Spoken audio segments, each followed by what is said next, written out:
Assalamualaikum warahmatullahi wabarakatuh. Salam jumpa, salam sejahtera untuk Bapak Ibu, saudaraku semua. Berjumpa lagi dengan saya Mantri Sanyo. Seperti biasa Bapak Ibu, saya hadir untuk senantiasa berbagi pengalaman, berbagi pengetahuan di dunia pompa air ya Bapak Ibu. Kebetulan hari ini saya kedatangan pompa air baru. Ini pompa air baru merek Panasonic seri GP129ZXK.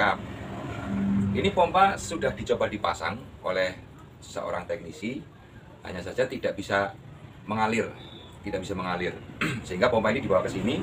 Ini kebetulan sistem pemasangannya itu pakai shock drat, baik untuk lubang input maupun lubang output, sehingga ketika terjadi masalah tidak menghisap, kemudian dibawa ke sini, ini pipa hisap dipotong, pipa output juga dipotong. Maka seringkali saya sampaikan bahwa untuk pemasangan konektor pompa itu idealnya pakai watermur seperti ini, sehingga ketika ada masalah itu tidak lagi motong instalasi pipa yang sudah terpasang, tapi cukup melepas murnya. Ini nggak apa-apa, nanti kita kondisikan. Bapak Ibu sekalian, bahwa tadi ketika pompa ini baru datang, saya amati, saya cermati, sebetulnya faktor permasalahannya itu hal yang sangat sepele ya, hanya kurang diperhatikan oleh si pemasang sehingga berakibat pompa tidak berfungsi. Hal sepele yang saya maksud adalah ini, kalau kita perhatikan dengan seksama, nanti kamera saya dekatkan untuk Bapak Ibu tahu faktor permasalahannya.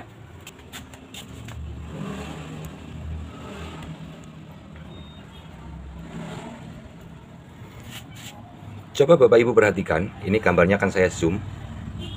Bapak Ibu perhatikan bahwa di sini ada garis retakan. Garis retakan, nah itu kelihatan. Nah, ini yang menyebabkan pompa air ini tidak bisa menghisap karena di sini ada angin bisa masuk dari celah retakan ini. Nah, retakan ini bisa terjadi disebabkan karena si pemasang itu terlalu memaksakan watermur ini dipaksa masuk full. Sedangkan mungkin pada saat pemasangan sel tipnya itu sudah tebal. Saya lepas dulu ya, ini shock dratnya saya lepas dulu.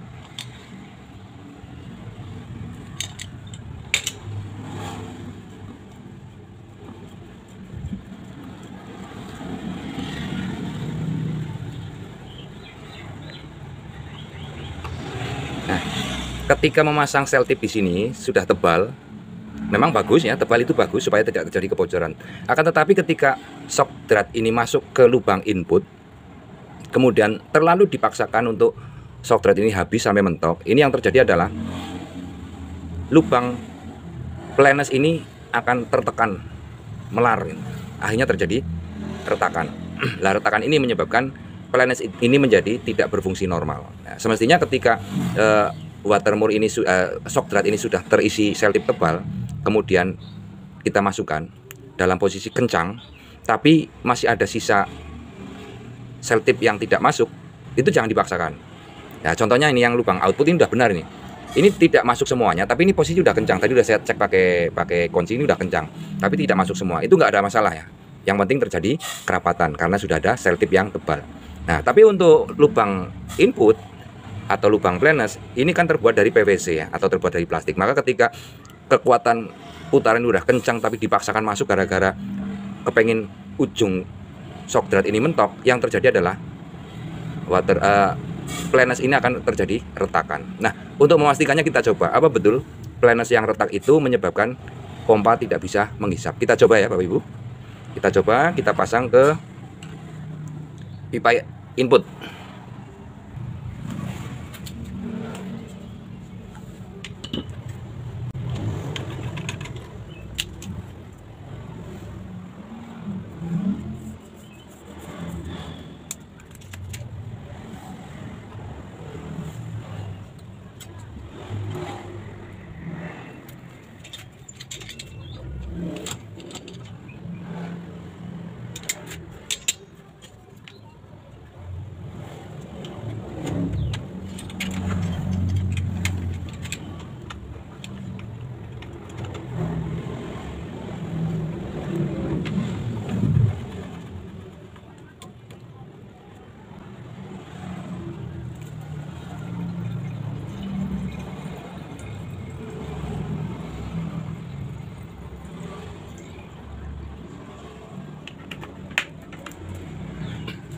Kita coba nyalakan.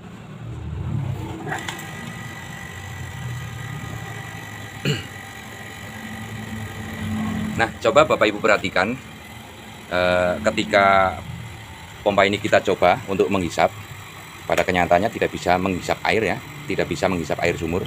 Kenapa hal ini terjadi? Karena ketika flanes itu sudah terlanjur retak, ya ini kita perhatikan, yang terjadi hanya keluar gelembung-gelembung angin seperti ini.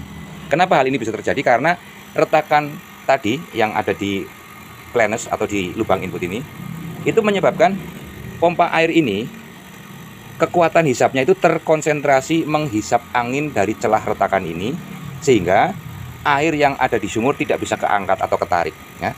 Pompa air ini terkonsentrasi menghisap angin dari celah retakan ini, sehingga air yang ada di dalam sumur atau di dalam pipa hisap ini tidak akan ketarik atau keangkat oleh pompa air. Nah, itu yang terjadi.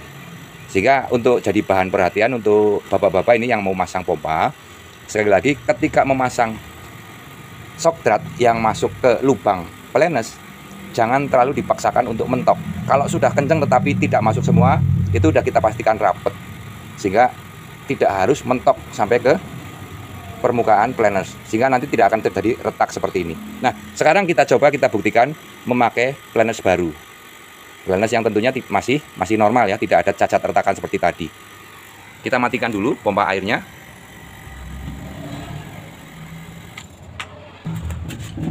Kita coba ganti flanes baru.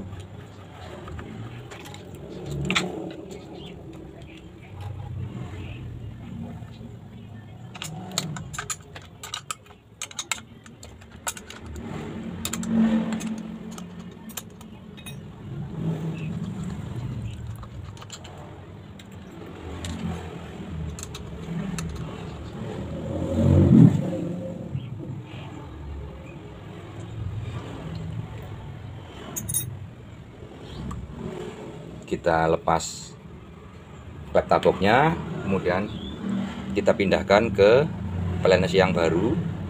Jangan lupa ya Bapak Ibu, saudara semua, di sini flanes itu ada tanda titik top ya. Titik top ini berarti posisinya ada di bagian atas. Khususnya untuk pompa air merek Panasonic, itu lubang penguncinya ada 3 ya. Khususnya untuk pompa air jenis Panasonic, lubang pengunci klep tabok itu ada 3, kecuali kalau jenis pompa yang lain itu hanya ada 1 di atas. Ini kita pasang sesuai dengan titik lubang pengunci flanes, titik lubang pengunci klep tabok ya. Nah, seperti ini. Lalu kita pasang, jangan lupa titik topnya ini posisinya di atas.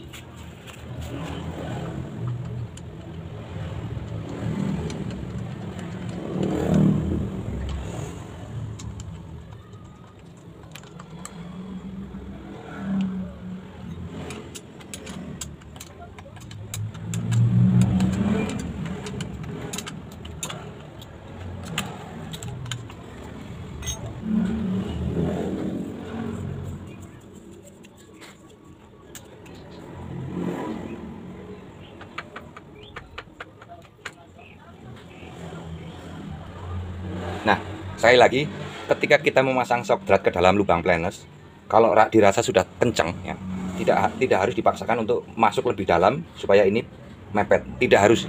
Yang penting kekencangan ini sudah kita pastikan terjadi kerapatan karena memang ketebalan sel tipnya sudah cukup. Kemudian kita hubungkan.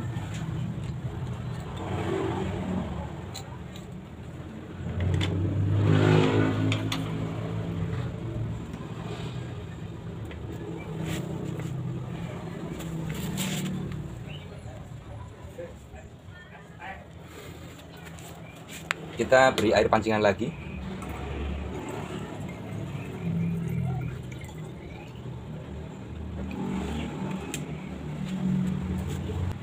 Nah, sekarang kita coba hidupkan pompanya ya Bapak Ibu, saudara semua. Setelah tadi flanes yang retak sudah kita ganti dengan flanes baru, kemudian kita coba apakah setelah ganti flanes pompa air ini sudah bisa berfungsi normal menghisap air sumur. Kita coba hidupkan.